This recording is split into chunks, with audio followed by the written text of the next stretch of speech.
body ground. So body ground. So pag ganyan yung palo niya, ay ibig sabihin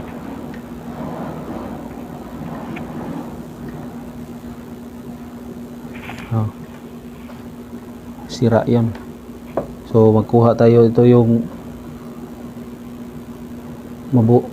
yung kapasitor na good. So ilagay natin dito. So ganyan lang ang palo niya, di ba? At sa body ground. Ano din sa kabila? So okay. Ito yung good na kapasitor. At ito naman yung bad na kapasitor.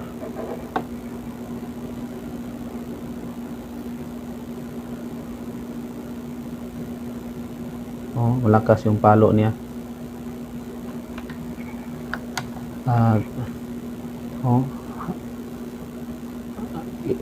Halos inubos niya yung pagpalo sa short circuit. Ito yung tinatawag na short circuit, na shorted yung ito yung kapasitor na shorted ang kapasitor pag ganito yung palo sa kapasitor. Light, murag camera, action. Good morning mga ka-lifestyle. So ang gagawin naman natin ngayon mga ka-lifestyle ay mag troubleshoot tayo nito mga ka-lifestyle. So hanapan natin paraan na masolusyonan itong problema sa microwave oven. So problema nito mga ka-lifestyle, kung isaksak natin ito mga ka-lifestyle, gumagana naman siya. Subukan natin mag-start.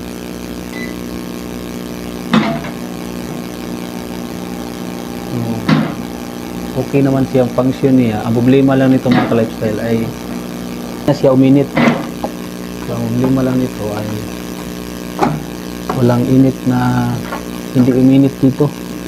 So ito yung solusyon natin ngayon mga ka-lifestyle, dahil ayaw na uminit ang problema nito mga ka-lifestyle sa oven mga ka-lifestyle. So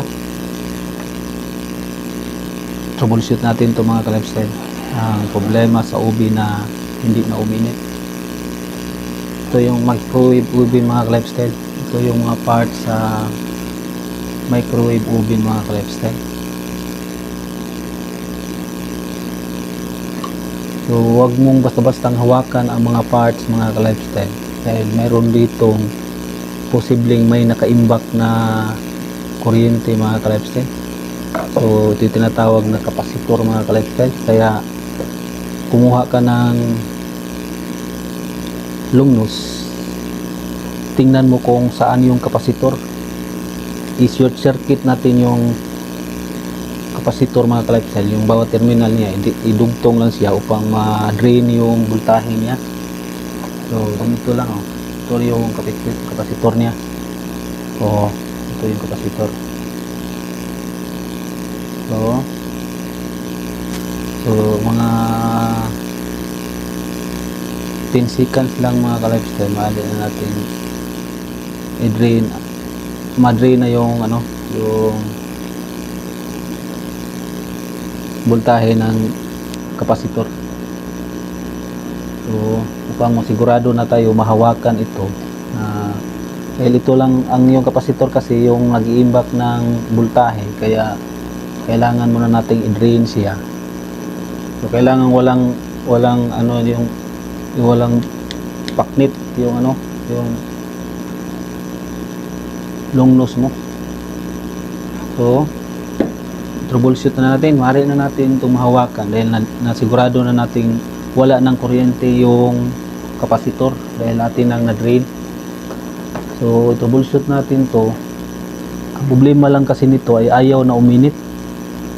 So ito yung magnetron, ito yung main source sa pagpainit ng microwave. So ito yung, ngunit meron siyang diode. sa power supply niya at saka yung kapasitor. At meron din siyang protection fuse. So may protection fuse. Kaya i-testing muna natin unahin natin subukan yung ano ang problema sa kung maayos ba ang function sa magnetron.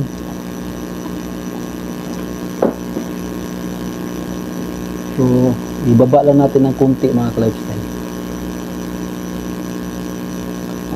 Ibaba lang natin ng konti. Wag na lang masyadong hilahin. So yan lang muna upang ito ilagay mo sa subukan mo muna ng tester kung maayos ba. Okay, so gumana siya sa X1 o X10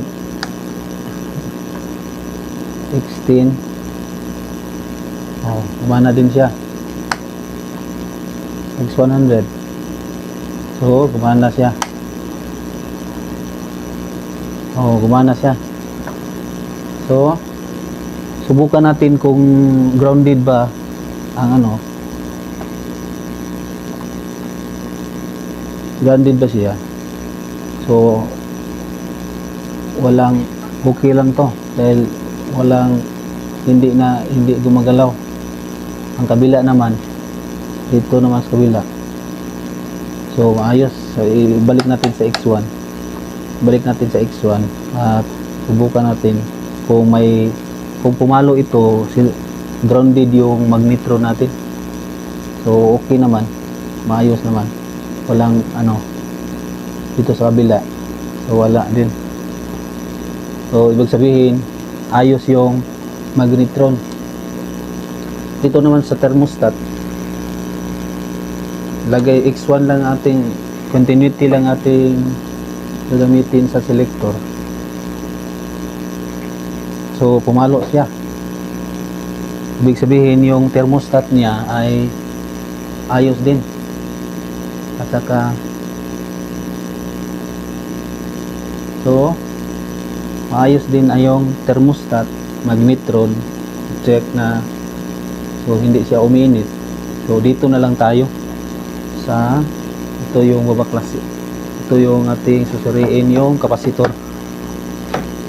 So yung kapasitor na lang ang susuriin natin.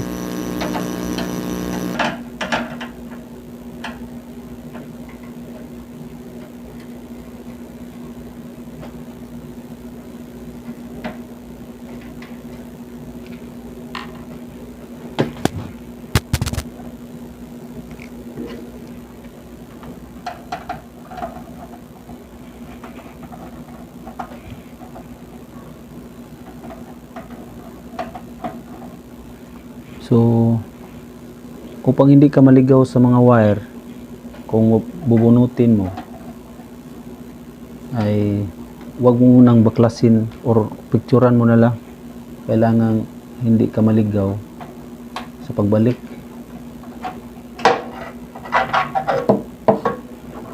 So ito yung itsura ng kapasitor.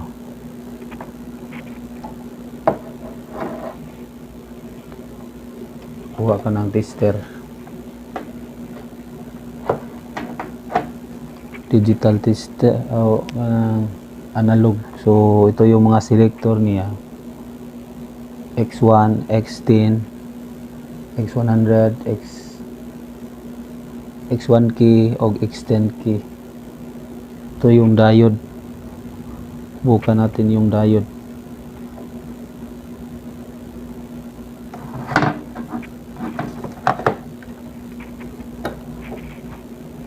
So from X1 key to X10, X100, X1 key. Ibig sabihin okay itong diode. Ang kapasitor naman ay subukan natin. X10.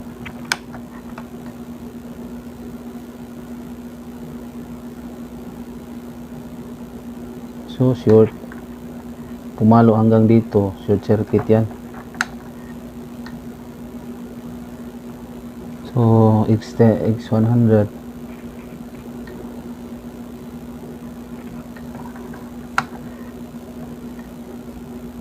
X10K,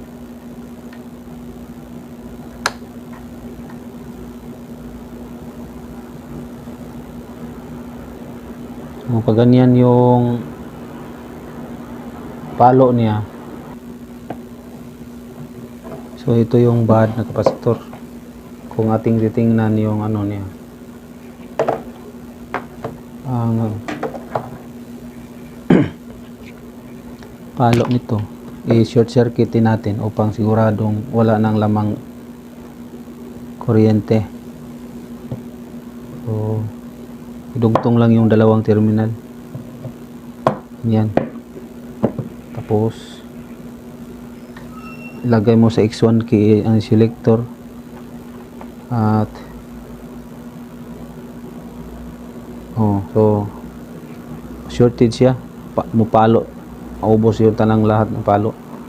So ibig sabihin ay shorted yung kapasitor na ito.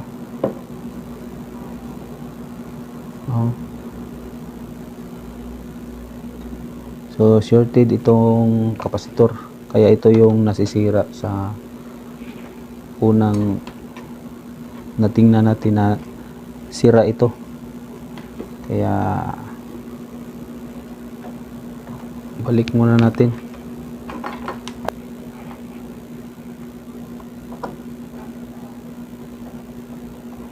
So ito yung diode niya. Balik muna natin ito.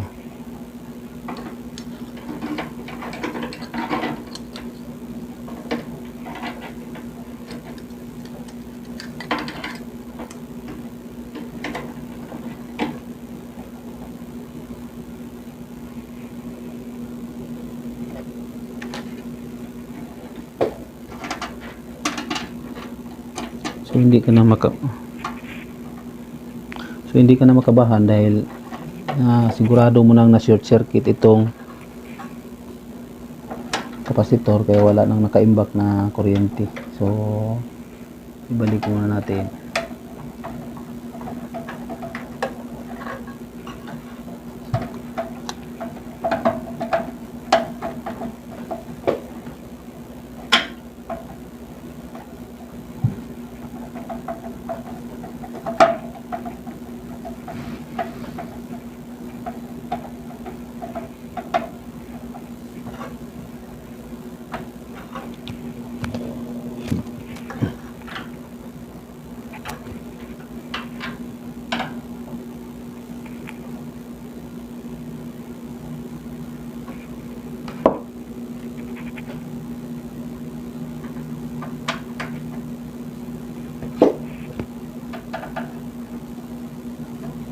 So ito kadalasan yung masisira sa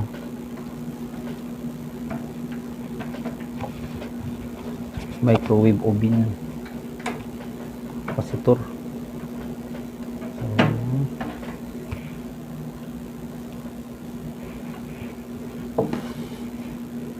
Kapasitor kasi yung nag-iimbak ng kuryente, kaya kailangan nating i-discharge siya bago natin i-troubleshoot upang safety nating mahawakan yung mga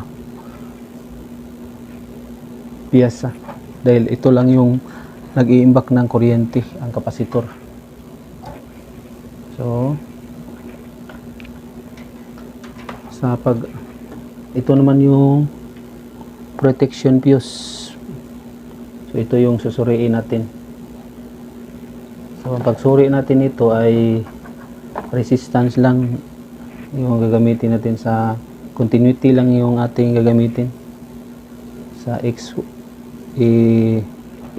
ilagay natin yung selector niya sa X1. So pag subukan natin kung gumagana ba yung tester, dahil pag hindi ito gumagana na ang selector niya ay nasa X1 ay walang silbi yung pag tester natin. So okay itong dahil pumalo siya sa kanang maayos yung tester natin dahil pumalo siya pag idugtong yung dalawang terminal. So continuity lang yung ano natin na nakadugtong siya. So okay itong ang ito naman yung protection fuse ay sa kabilang bahagi, ito yung butas. Ito yung terminal na nakadugtong papunta sa coil transformer. So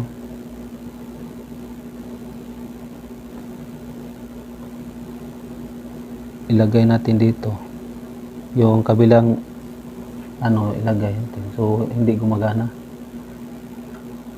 Ang protection fuse ay hindi gumagana. So hindi siya gumagana.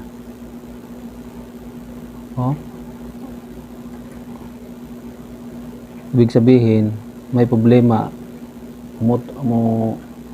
ito problema, napuputol siguro tong fuse. So ang gagawin natin ay baklasin. So baklasin muna natin yung fuse, so ito yung fuse. Ito yung fuse. Ang fuse connection niya ay nakadugtong lang siya sa dito hanggang dito, dugtong pa rin yung wire. Ito yung function niya. Kaya kung i-double check natin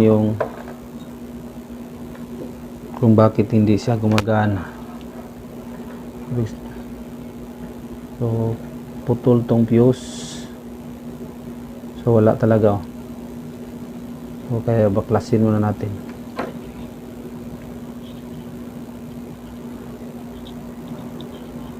So baklasin, hanapan na natin ang paraan kung mabaklas itong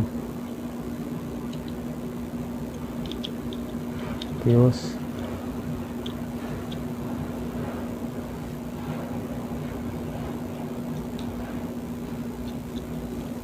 So pag napuputol yung fuse ay ibig sabihin may problema dito sa kapasitor.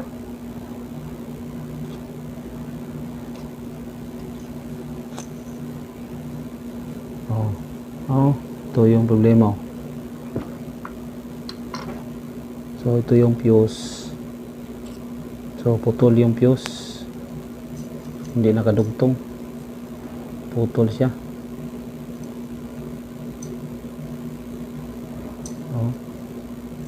Ito pa, napuputol yung fuse niya. So hanapan na natin ng paraan na madugtong siya. So mahaba pa naman yung kabila. Ay ito na lang gagamitin natin. Okay, parang spring siya. May spring naman siya dito, putol. Ay idugtong natin. So nadugtong na natin. So tingnan natin kung sa tester natin kung gumagana na ba.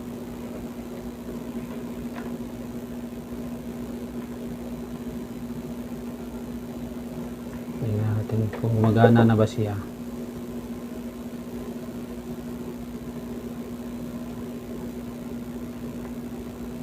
Okay, diba gumagana na siya.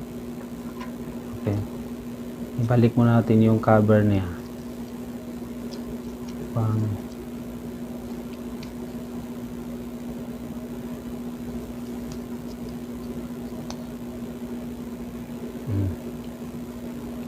So putol yung fuse niya. Ibig sabihin mayroon pang problema nito dahil napuputol siya. Ibig sabihin may piyesa na sira. Diba? Okay lang. So itingnan natin dito na mayroon siyang dito terminal. So pumalo yung tester. Umilaw, diba? Ibig sabihin okay na yung fuse. Kaya nating ibalik ang fuse, protection fuse sa coil. So ngayon mga ka-lifestyle ay tapos nating naayos yung fuse niya at saka yung kapasitor, pagpalit ng kapasitor. So ito lang ang paalala mga ka-lifestyle, kaya sinabi ko sa inyo mga ka-lifestyle na huwag mong basta-bastang hahawakan ang mga piyesa dito dahil yung voltahe ng kapasitor ay 2,100 volts. 2,100 volts, tingnan niyo. So delikado ito pag mahawakan nyo, pag may laman itong kuryente, kaya siguraduhin mo na ganito nyo lang. Dahil ang laman nito ay 2,100 volts. So patay tayo dito pag makahawak tayo na mayroon tong laman. Kaya i-discharge muna ito bago natin i-troubleshoot yung microwave oven. Kaya tapos na natin napalitan ang kapasitor. So maaari na nating subukan ito kung gumagana na ba ang ating microwave. So ngayon ay ating susubukan yung ating ni-repair na microwave oven. So ating isaksak muna ito. Saksak yan. Saksak na. So nag-function na siya. So meron tayong kuha tayo ng plato na mayroon, ang gaganda nito plato na may elephant at saka may giraffe.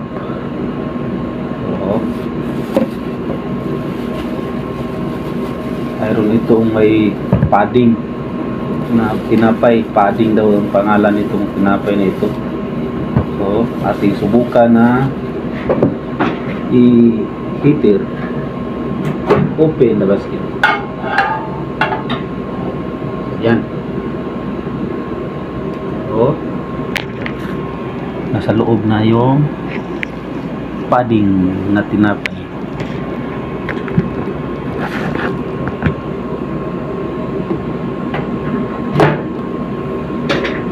So mayroong makikita natin dito na yung pagpilian sa ating dapat iinit. So ang nakapangalan dito may potato, mayroong pizza at mayroong beverage fish. So pizza, pag duplokin natin yan,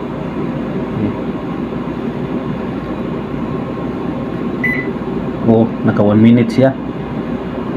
So pag na auto 1 minute, pag napindot natin yung pizza, so i-instant start natin. Wow! So 8 seconds, tingnan natin kung nainit na ba yung kung naging mainit na ba yung ating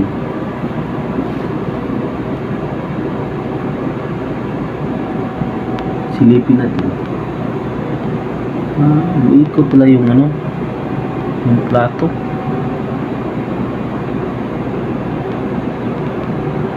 58 seconds.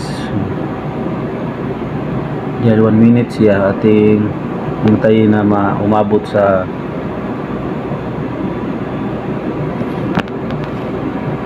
maubos yung minuto.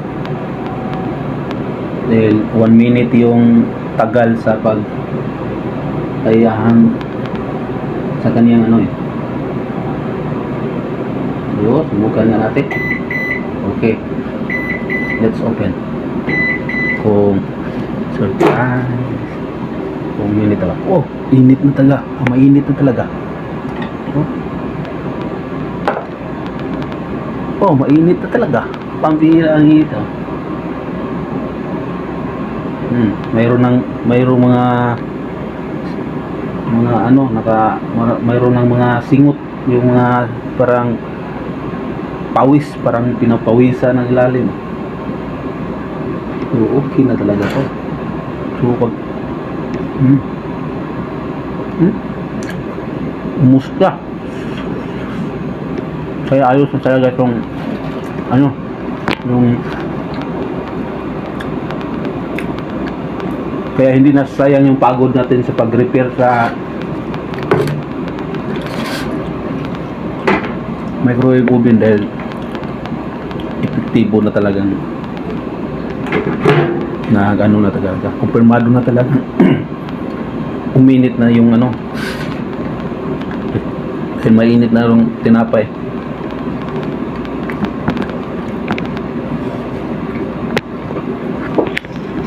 Kaya huwag kalimutan mag-like, mag-subscribe upang updated kayo sa susunod nating mga videos mga ka-lifestyle. Bye bye mga ka-lifestyle. God bless.